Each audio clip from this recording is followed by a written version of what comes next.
Hello, folks. Welcome to the UK Games Expo's live stream here on Twitch. It is the 27th. No, I'm fast forwarding through life. It's the 22nd. It's the 22nd of July. I'm joined today, as I was last week, by UK Games Expo marketing manager Kate. She's up above me.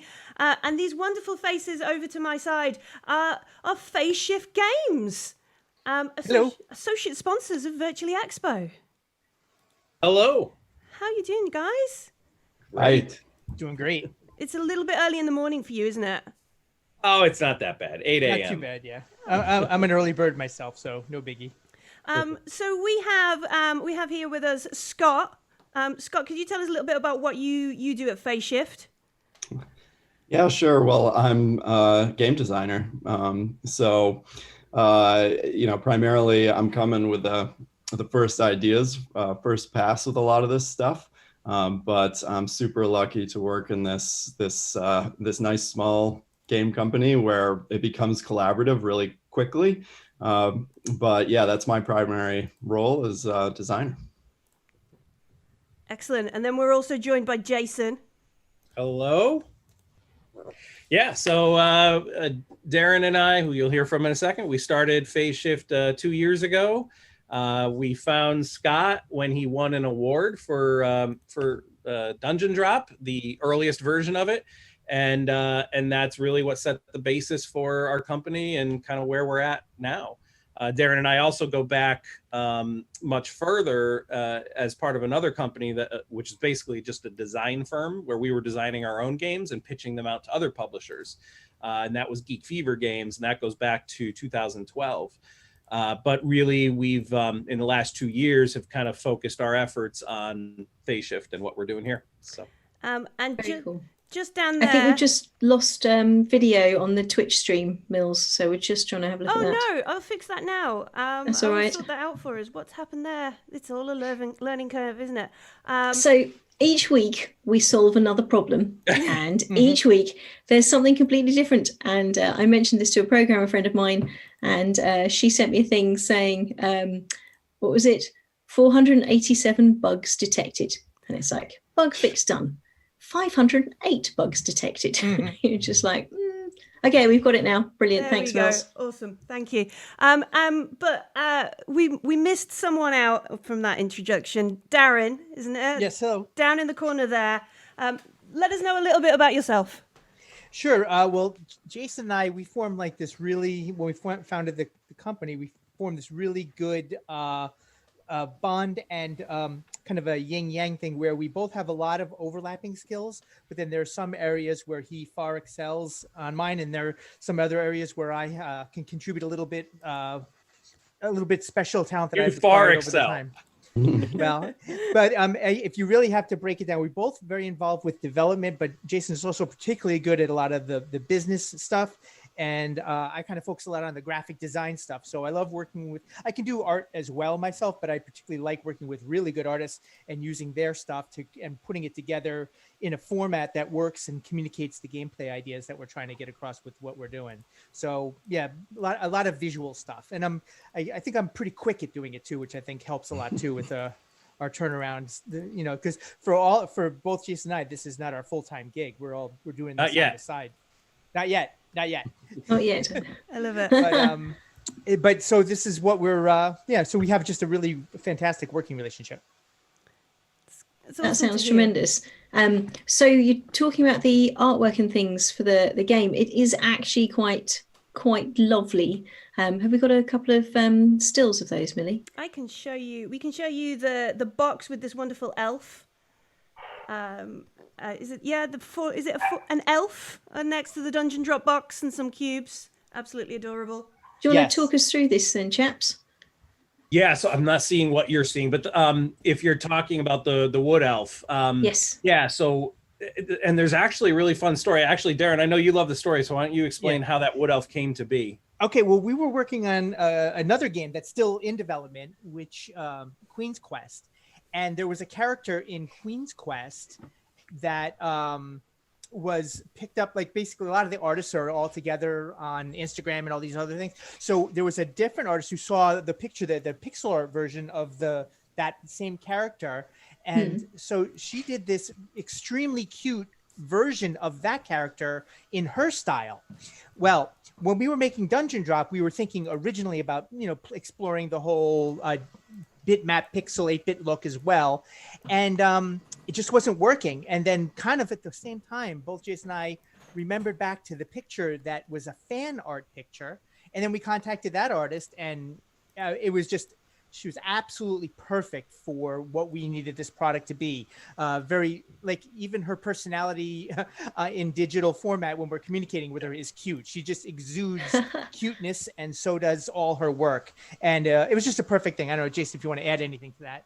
No, that's it exactly. Yes, I mean, it was just by happenstance that we were working on pixel art for a deep dungeon crawler through a very different artist, and then just through fan art, we reached out, and those two artists actually, I think they were in a college class together, so they kind of knew each other. Yeah, just so happened that we found her, and she was interested in doing the whole thing. So that's Marilia Nascimento. And her when we were working on this project, her responses were really quick. She was very quick at getting the different characters done. I mean, we went with almost everything she kind of came up with as it was coming. We, there's a couple of characters we had to futz with a little bit, but a lot of them were just like almost spot on out of the gate. Yeah. That's amazing. That's a great way of creating a relationship, and what a wonderful thing from fan art as well. Yes. That's very, very wicked. So the concept of this game, because this is pretty new, isn't it, chaps? Yes. So Scott came up with this idea on the way to the grocery store, I believe. Wow. Well, it came from a Game Crafter contest, which was a design contest where you had to design a game that had no printed components at all. So you couldn't have even custom dice, obviously no board, no cards. The game has cards now, but the original prototype was nothing but the handful of cubes that you drop on the tabletop. Wow. And, I actually like to dabble around with art stuff too. So I didn't, it's one of those ones you read about, and I thought it was kind of the last one I'd be interested in. But, these things, once they get in your head, that's the great thing about contests and stuff, is you can't help but have that little part of your brain that's thinking about them. And once I had this idea that the tabletop could create its own visual of a dungeon, kind of a map itself, and then I could hook into that there would be a visual. It got really fun to think about, and the rest is a bit of history, although it was a little work to get there. It was a lot of work. I do think, though, I mean, you said it, the contests, most contests, design contests, they always constrain something, right? Whether it's the theme or a mechanic or whatever. In this case, it was such an extreme constraint. No printed components, no cards, no boards, no tokens, no nothing like that, just components. And JT Smith is the owner of the Game Crafter, which is a site in America that we use a lot, a platform that we use a ton. And he always talks about how he loves these contests because they do create, because of the constraints, some things that would never have otherwise emerged come out of it. And I think this is just a prime example.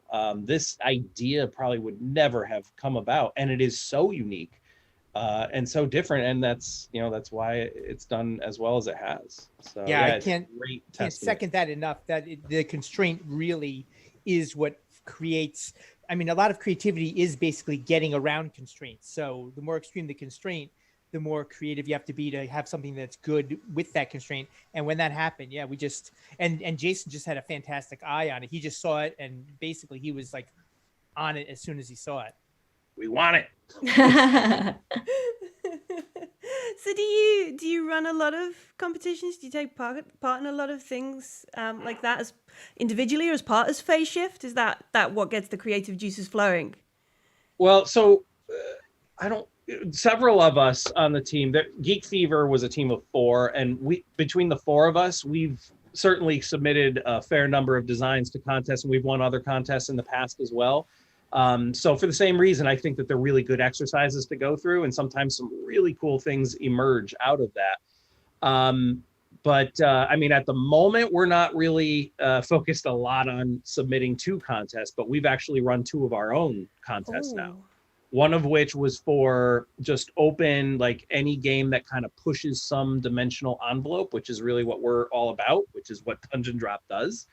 So that was the first contest we ran, which was a year ago. And then, and some really neat things came out of that.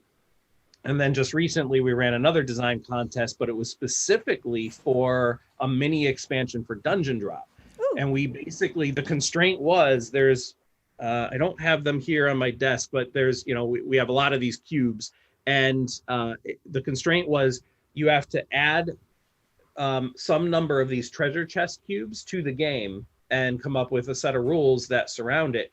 But it was very specific. It had to be that component, and then, you know, 1 or 2 cards or something. So very minimal. And we had over 30 submissions, and some of them were out of this world. And we're actually just about a day away from announcing the winner of that contest. Oh. And we will be spotlighting it. It's one of the many things we're spotlighting at Virtually Expo in August. So we'll actually show us playing games with that new mini expansion. We'll kind of unveil it at that. Oh, wonderful. That wasn't a planned lead into what we're doing at Virtually Expo, but it seemed to work so beautifully. If you could share some of like your plans for what's happening, because we are, as the website keeps scaring me, around about 30 days away now from the event. So what are we up to? What are our thoughts, our plans? Well, first, let me just back up for 1 second and say, you know, we were so, like so many others, we were stoked to be going to the UK Expo in April. This was the moment for us. Like, we poured, our whole year was supposed to be at every major convention, and it started with the UK Games Expo. We were basically going to be doing our worldwide launch of Dungeon Drop face-to-face at your expo. And so this was, it was very saddening, but understandable considering the situation we're in.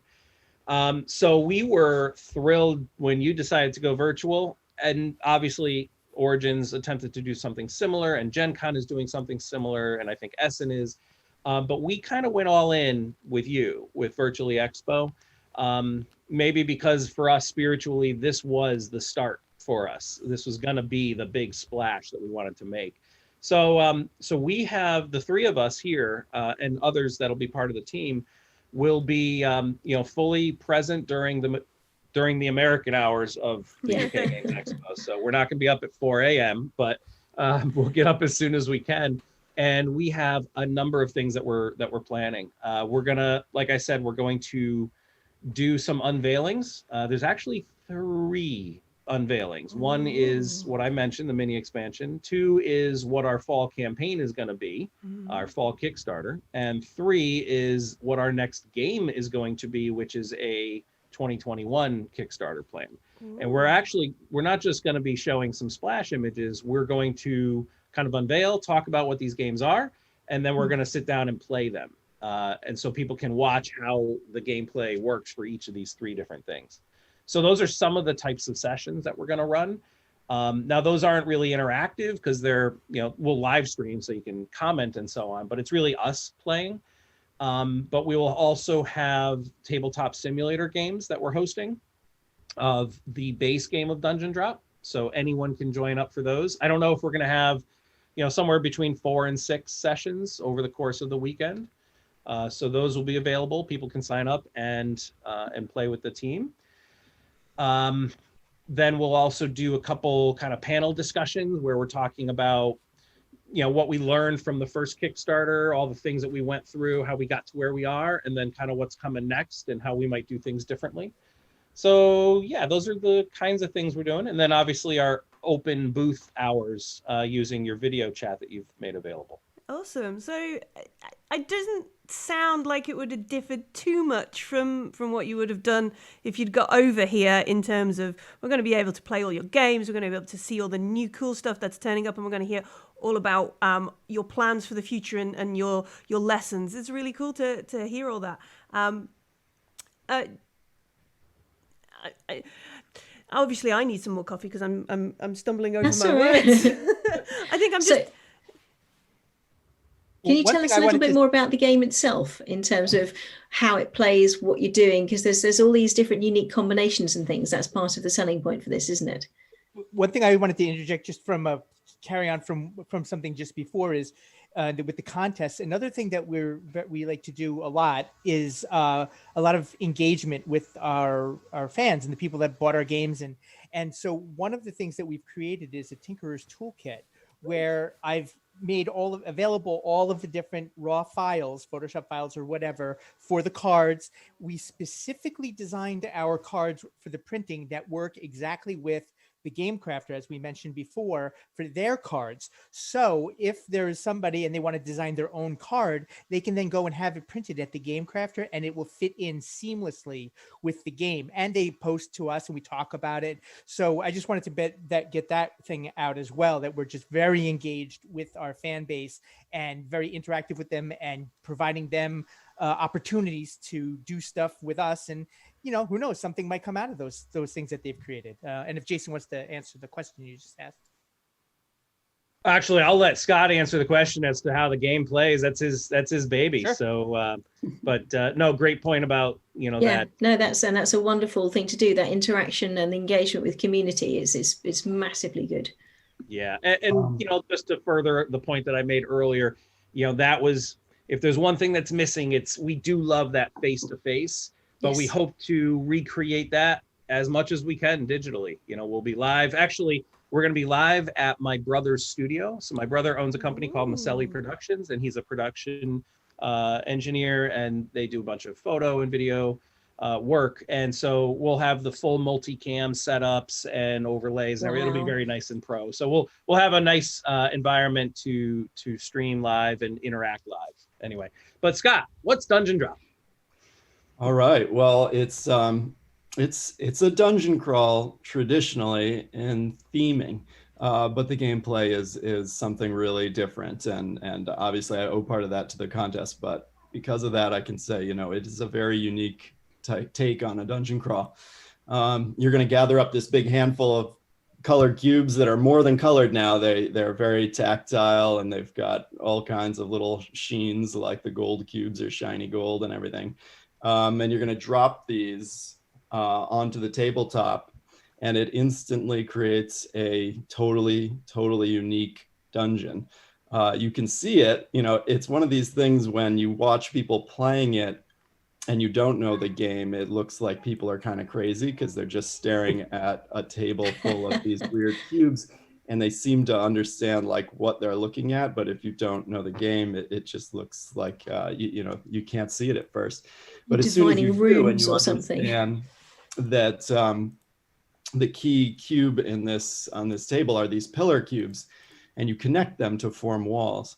And once you can see that, you can draw connections between these cubes and you can sort of divide this space in a ton of different ways to find different rooms in the dungeon. And you're collecting everything inside, the treasure, the monsters.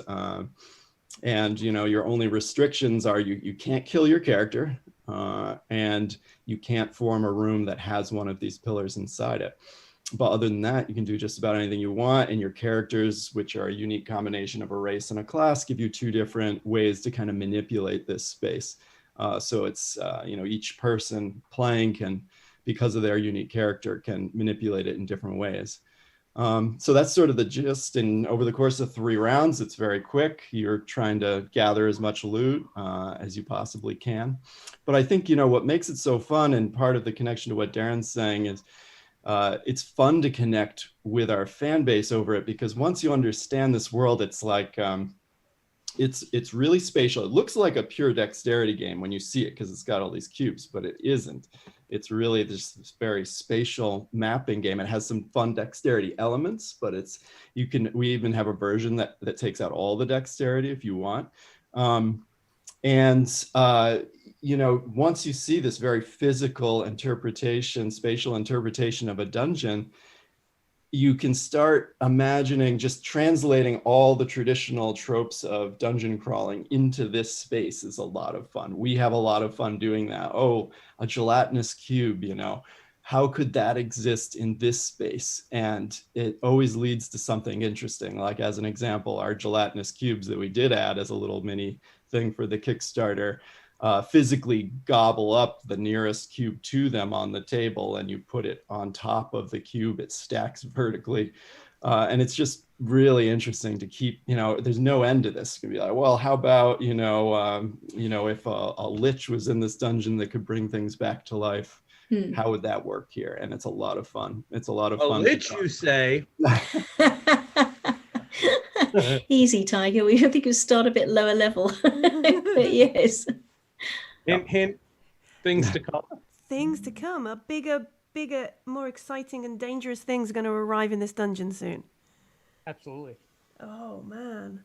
Yeah, but that drop is just such a magical element.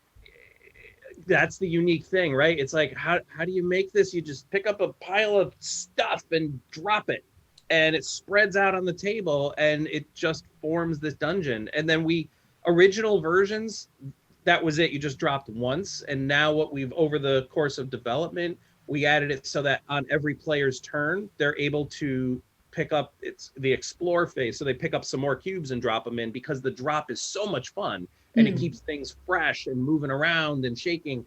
And so that just created that was the core uniqueness of this whole experience.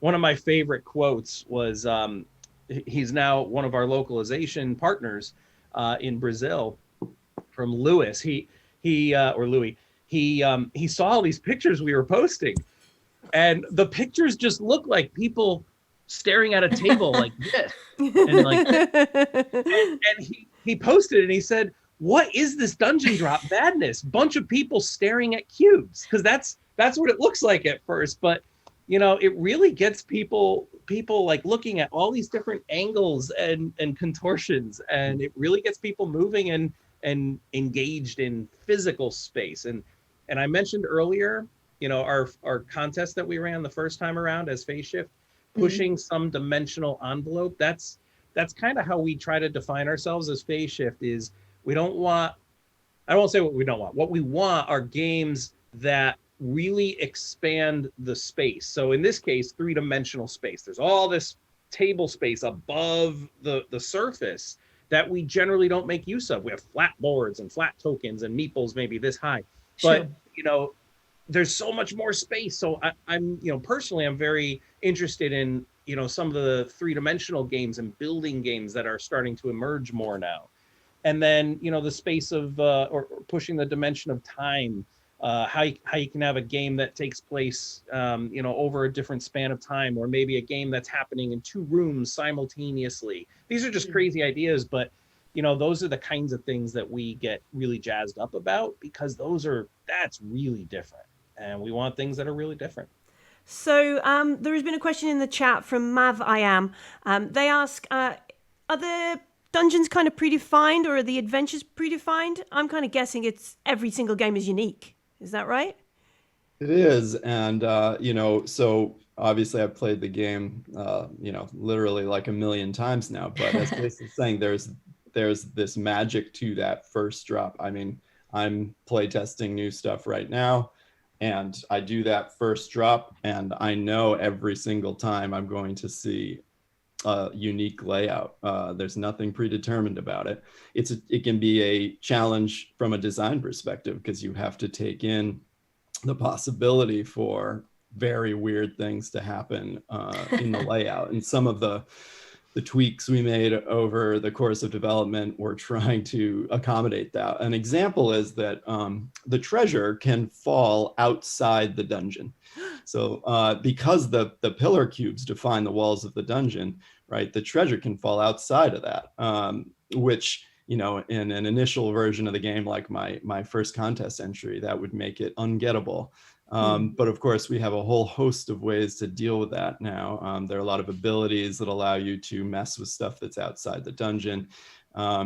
So it's just an example of trying to account for an infinite number of combinations, but it's a really, really interesting design challenge. And that's tremendous, because the actual things that you're doing to play the game inspire more parts to play more and play better on the game as well.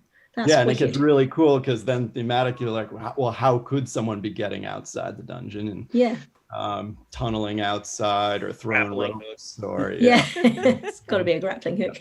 But let me also add to the question that came up, maybe the idea of like scenarios or like how you play. We've worked to build a bunch of different game modes as well. So the standard game mode is you're pushing to get the most loot, and you really are competitive with the other players. And even in the base game, there's an advanced mode called heroic teamwork. Teamwork is in quotes because you're not actually cooperative. It's more of a sarcastic teamwork. But that's a different way to play. It's like an overlay that adds a little more intensity and real time. When other people are taking turns, you still have something to do. So that's an interesting game mode. Then we have a solo mode, which plays very different. It's actually more like a traditional roguelike, if you're familiar with that term, where you're going deeper and deeper and deeper in the dungeon, trying to recover these like relics from as deep as you can. That's another game mode. And then we have a whole official document online called alternate play modes, where we added, I don't know if we have the evil wizard in there yet, Scott, but I know we have a co-op mode. We have a team mode. Not co-op, sorry. We have a team versus team mode. We have a heroic rescue mode where you actually drop meeples in the dungeon and you're trying to go in and rescue those other heroes from the dungeon. So there's probably 4 or 5 other modes or scenarios that we've built in. And then we're always thinking of new ones like co-op that I may have just mentioned. And so Mav IM has expanded on their question. So like intros for new players, how is the sort of rules introduction? Does it use a predefined kind of thing, or your rules kind of cover whatever drops into the dungeon? We're going to work this out and get going. Yeah, there's no tutorial mode. It's really simple. The turn order is step 1, 2, 3. Step 1, explore, meaning drop new cubes. Step 2, act with your hero. You can use your race or your class ability once. And then step 3 is you form a room, which is a triangular space based on those 3 pillars, and collect all the loot inside. So the turn structure, the superstructure, is super simple. I mean, this was designed to be a game that straddles mass market and the hobby game market space. Okay. It's a fantasy dungeon crawler, so that's more hobby-esque, but this is built to be accessible to just about anyone. So we have families playing it with kids of all ages, people playing it with their elderly parents. I mean, it's really meant to be playable very quickly and easily by anyone. And it's great, that whole spatial awareness, the perception thing, looking at stuff. That's really good brain power playing as well. So that's wicked. Where can we get this? So the great pivot this year, obviously, everyone has had to think differently. And we had originally intended to go to all of the major conventions and meet our fans, meet new fans, and sell the game face to face. That can't happen. So we pivoted pretty quickly and opened up an e-commerce shop on our site. So there's 2 answers. One is we have a lot of distribution in place through GameRight is our distributor in America. They're huge in America. And we have partners in other countries as well. So it's in distribution, and there are copies in many retail stores. The area that maybe we don't have as much distribution penetration yet is Europe, but I'm talking to some other potential companies to distribute in Europe. B, we are working with localization partners to create different languages in Europe and Asia for that matter. And C, we opened a German warehouse. And so that's actually the best answer is we're just establishing this now. We're getting our VAT ID and EORI numbers. So we're getting that all squared away so that by late August, early September, right around the time of the expo, we'll be fully set up and we'll have inventory stocked so that you can go to our site. And you can go to our site now and place pre-orders. And the site tells you, just be aware, if you place an order now, it's going to be held until we have the inventory in our German warehouse. So I know with Brexit, we got to still figure out what we're doing with the UK in particular. I think we have a grace period through to the end of the year at least, and we'll see what that means. But we are working hard to establish accessible options as worldwide as we can. Europe and US being, key markets for us. So all of our products are already available on our store on phastshiftgames.com. Again, orders in the UK, or I'm sorry, in Europe will be held until we're ready, but that's all in the works. And also Amazon, at least in America and Canada, has copies available as well. Fantastic. It's really good to know, and it's such a quick turnaround. So Kickstarter was October, is that right? No, it actually ended July last year, July 3rd. Last year, and you fulfilled by February, you were saying before. That's very, very cool, and it's absolutely gorgeous looking as a game. And now I want to be dropping these things and working out what it is that's going on this game and things. No, that's very cool. So we might have a look at your stand a little bit later on, maybe. How are we doing for time, Mills? So we got a time to have a look in and have a look at the Phase Shift Game stand. So you've got a load of events coming, but they're not on there yet. Is that right? Yep. We're just working out exactly what hour slots they'll each be in. I presume that's what's needed to register the events properly, but we'll get them all out there in the next couple of days. Again, there'll be a bunch of interviews, panels, live streams, and then the actual gameplay on tabletops. We'll get segments out there for all of those. Marvelous. So we actually have put out a post with Phase Shift Games, but I'll link to that again after this, so that everyone has their details. Do go and have a look at their Facebook, at their website, at the groups. It's really good support, and seeing the fact that you run competitions with people and then stuff becomes part of your games and part of your IP, that's an absolutely tremendous way of doing things, which is wonderful. We think we have a look at the stand, Mill. Oh, she's still there.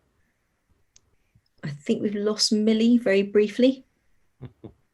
Oh no, there we go. So we're actually on the hall. So if we scroll down and have a look at the expo hall, we've now got our little roving orc, which is the expo orc, which actually is a figurine that we printed, I think, for the 10th anniversary and things. So Phase Shift Games, there we go.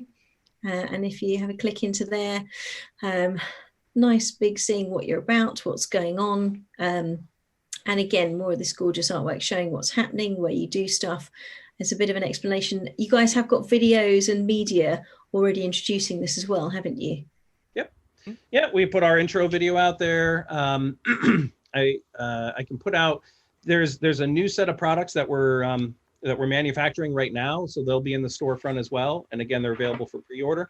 So we talked about all this dropping of cubes. One of the first things that our fans started asking about was, could we get some kind of walls so that when my 6-year-old is dropping cubes, like way up here, they're not going all over the floor. So this was our first Kickstarter. So we decided not to complicate the Kickstarter with an extra product that we hadn't planned for, but we fully expected to come up with something later on. And we did, and we love the product that we've now designed and are manufacturing. So it's a set of dungeon walls, and then there's also neoprene mats that look like a dungeon floor, and they pair together perfectly. So you can have two of these mats butt up against each other, and then this cordoned off section of walls that are 3-dimensional, and you create a true dungeon now on your table. You convert your tabletop to an actual dungeon. So all of that will be there. We'll put those pictures in that page as well pretty soon, probably.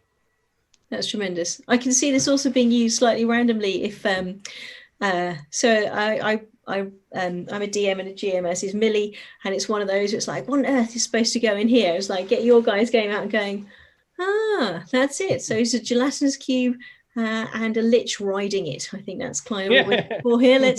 Let's do that one. So yeah, this is absolutely fantastic. Yeah, very, very good. We're very much looking forward to this.